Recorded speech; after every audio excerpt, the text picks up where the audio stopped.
This is my presentation for Mod 14, the case study. I am Joe Leibner. Let's get into the presentation. For Category 1, problem identification and analysis, really focused on the question, what do you know first? So I gathered all of the information. This is probably a little bit more in-depth than necessary, but I wanted to make sure we didn't leave anything out. So some of the things that we know: Slattery Steno High is an affluent school with stakeholders of means. They have access to financial resources. They have access to modern conveniences and luxuries. It's in an affluent neighborhood of a urban area. Parents are well educated with much cultural capital in academics. That's important to understand because they have a lot of experience with college, with high-level education, and so they certainly have some experience that will help them to meet the needs of their children. Students are well off physically with above average lifestyles. Most of the students do not fall into the category as described in the case study. Certainly the ones that I interact with on a daily basis, these students in this case study have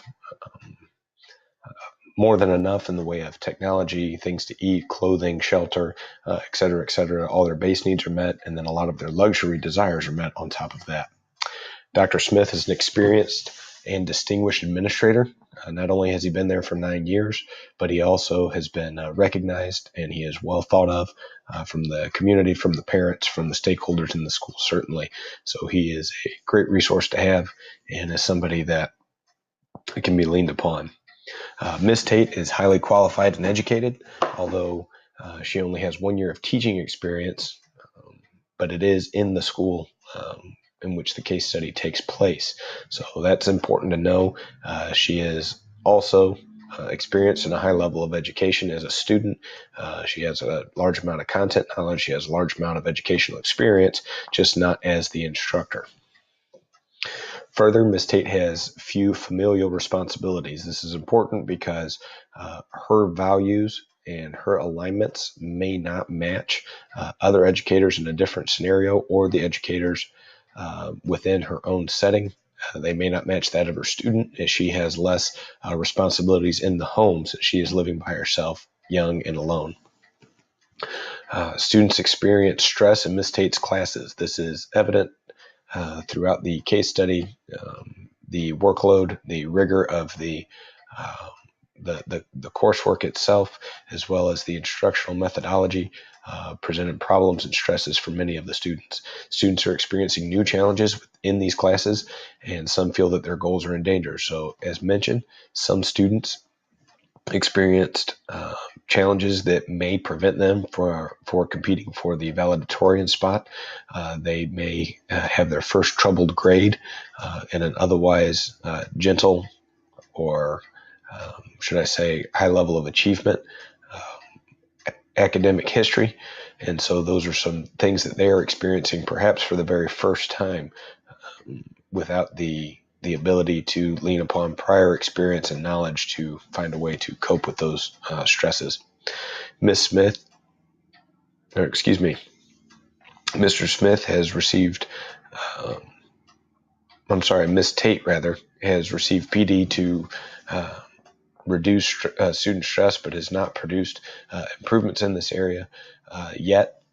She is a second-year educator by the time of this case study, and Ms. Tate has received some instruction from Dr. Smith, but it has yet to produce a viable resolution to the stresses the students are experiencing and feeling. She certainly is inexperienced and has had a hard time adapting. Parents are displeased with the workload and the level of instruction as perceived from their vantage point. They have expressed some displeasure with the amount of work the students are bringing home, and they largely will have to depend upon their students' own or their children's own explanation for this. Ms. Tate received an anonymous email directing her to a website for a message. So that was the beginning of the escalation, certainly. In this case study, she received an email from an anonymous source that was unidentified and directed her to a website. There was nothing threatening in the email itself, nor was there an indicator whether it was a warning or whether it was part of the threat itself. Insulting and suggestive comments about her were present on this website. It talked about her professional practices, and it talked about her personality and etc. And so those things were present on the website. And finally, the last slide on this area, the question at the end of the website was, who wants Miss Tate to disappear? So this is not a direct threat, but more of a threatening comment or discussion. Miss Tate perceived this as a direct threat on her life, although that was certainly not the case of the wording. Miss Tate was in fear of immediate action and felt unsafe at home alone, so she chose to reach out to her administrator promptly and to spend the night with her mother. Dr. Smith evaluated the website and thought it was a prank. So that's his perception of the comments and the website. And then Ms. Tate identified William Hall as potentially disruptive, snide, and good with computers. It's important that we distinguish that this was potentially because she did not at the time have evidence to connect him with the disruption in class. She just felt like that was the case, and he was too clever to avoid getting himself in trouble. Things that we need to know: who sent the email. It would be nice to know a motive for the email also, but that may not be the case.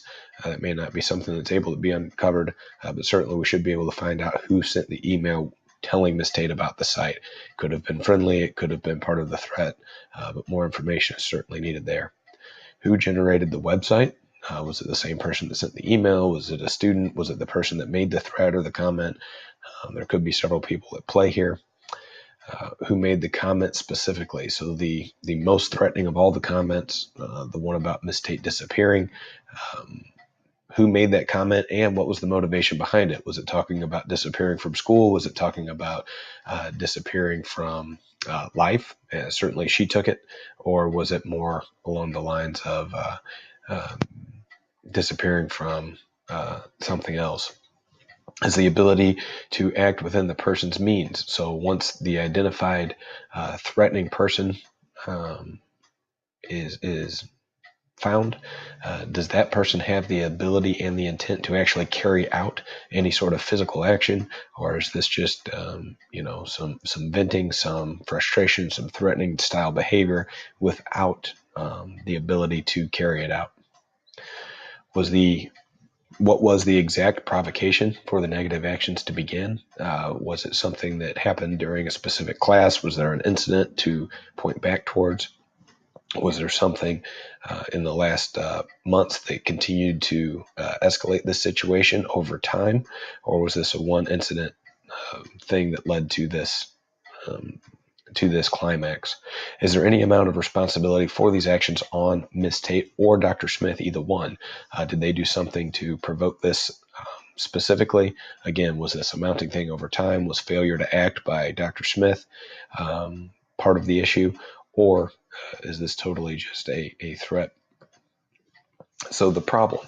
So there's a couple of things to take into consideration when identifying the specific problem here.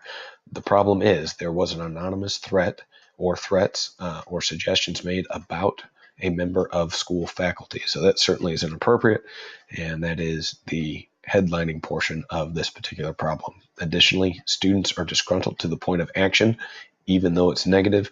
That factors into this. That is a problem.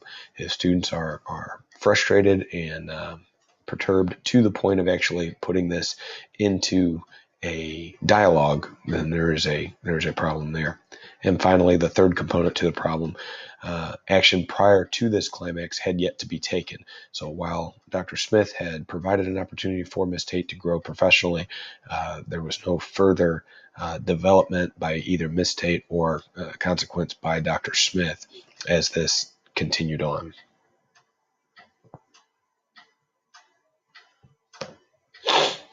Category 3, proposed plan of action with appropriate strategies for implementation. Here, I will pause and set up another recording as it appears that I am running out of time for this particular recording. Thank you, and I'll see you in just a moment.